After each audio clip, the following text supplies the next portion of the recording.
ओम नमः शिवाय। काला अष्टमी के दिन जरूर करें इस कथा का पाठ, मिलेगी हर भय से मुक्ति। भगवान शिव के रौद्र रूप को काल भैरव कहा जाता है।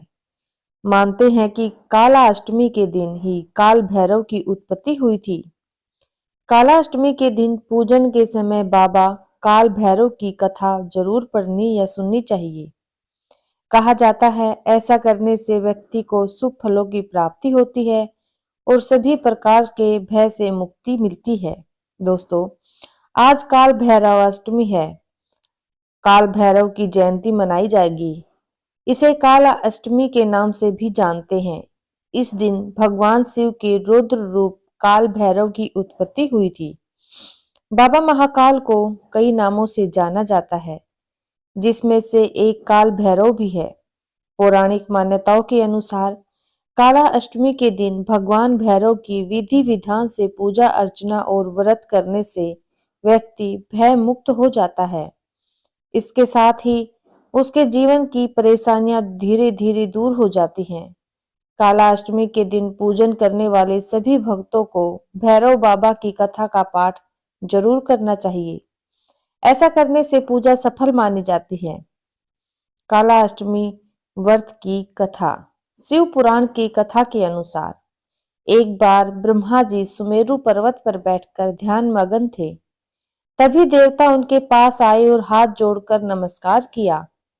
उसके बाद पूछने लगे कि इस संसार में अविनाशी तत्व क्या है।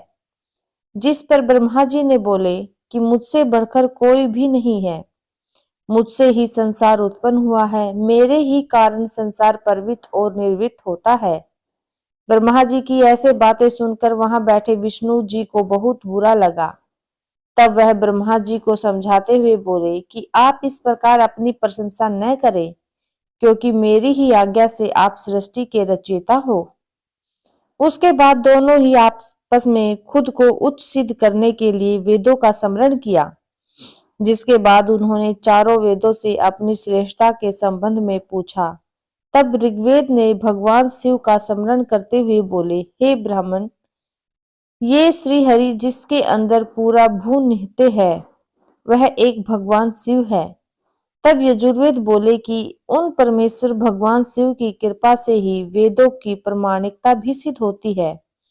उसके बाद सामवेद बोले कि जो समस्त संसार के लोगों को भरमाता है और जिसकी कांति से सारा विश्व प्रकाशमान होता है, वह त्रिम्बकम महादेव जी हैं।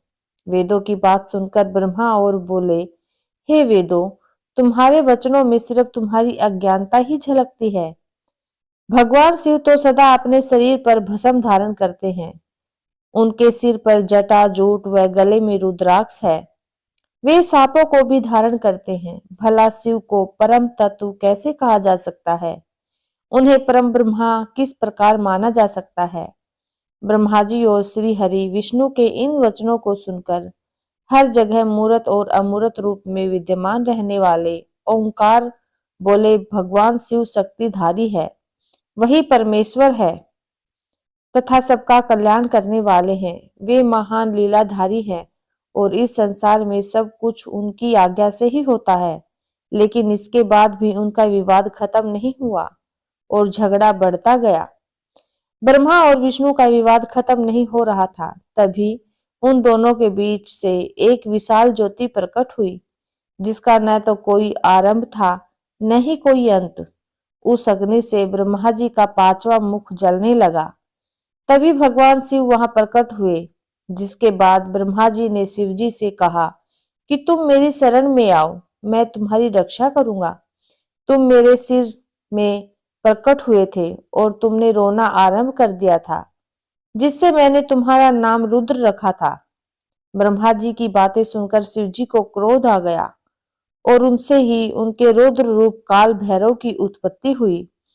काल भैरव ने घमंड में चूर ब्रह्मादेव के जलते हुए सिर को काट दिया। इससे उन पर ब्रह्म हत्या का दोष लग गया। तब भगवान शिव ने उनको सभी तीर्थों का भ्रमण करने का सुझाव दिया। फिर वे वहां से तीर्थ यात्रा पर निकल गए। पृथ्वी पर सभी तीर्थों का भ्रमण करने के बाद काल भैरव शिव की नगरी काशी में पहुंचे। वहां पर वे ब्रह्म हत्या के दोष से मुक्त हो गए। नारद पुराण में बताया गया है कि काल भैरव की पूजा करने से मनुष्य की सभी मनोकामनाएं पूर्ण होती हैं।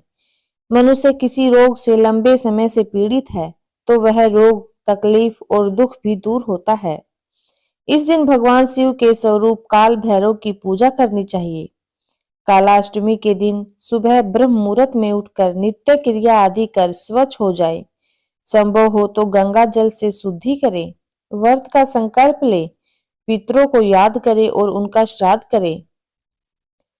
काल भैरव का मंत्र ओम उन्मते भैरवाय नमः मंत्र का जाप करे। इसके उपरांत काल भैरव की आराधना करे। अर्धरात्रि में धूप, काले तिल, दीपक, उड़द और सरसों के तेल से काल भैरव की पूजा करे। व्रत के संपूर्ण होने के बाद काले कुत्ते को मीठी रोटियां खिलाए।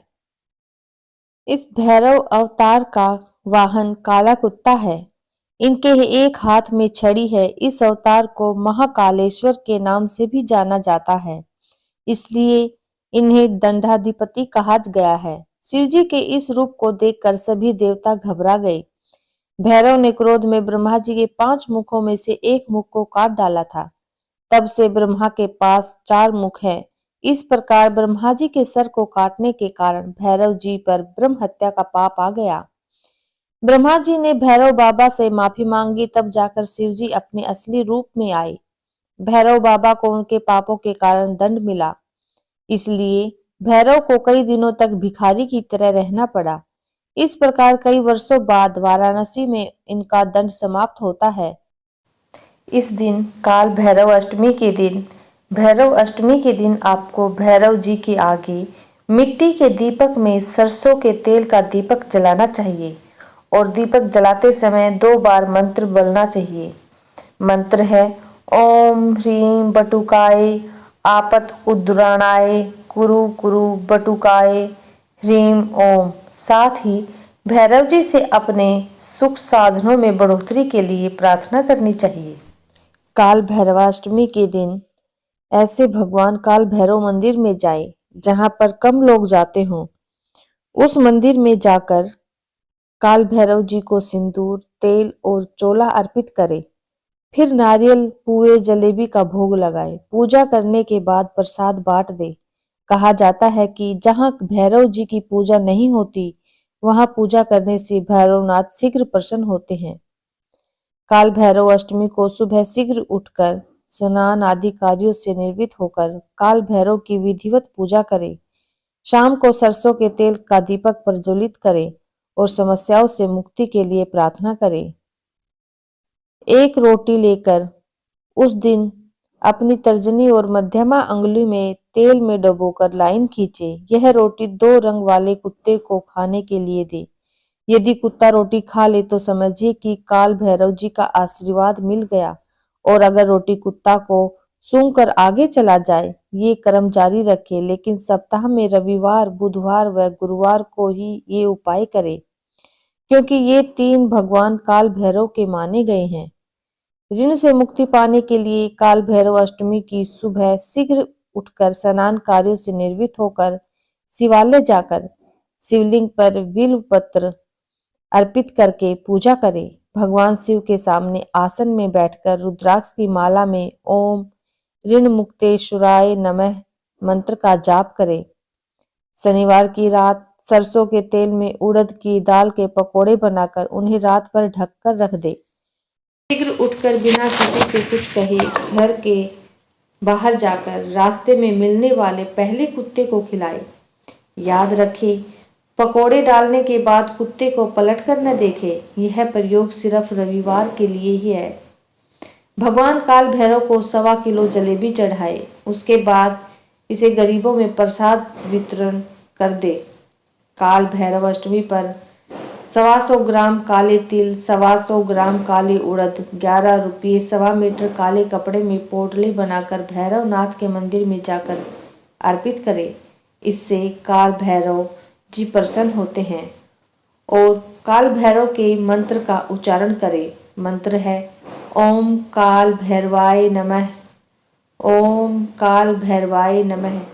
इस मंत्र का 11 बार जाप करें। दोस्तों, अगर आप हमारे भक्ति पेज चैनल पर नए हैं तो हमारे चैनल को सब्सक्राइब करें और वीडियो को लाइक और कमेंट में हर हर महादेव लिखना न भूलें। धन्यवाद।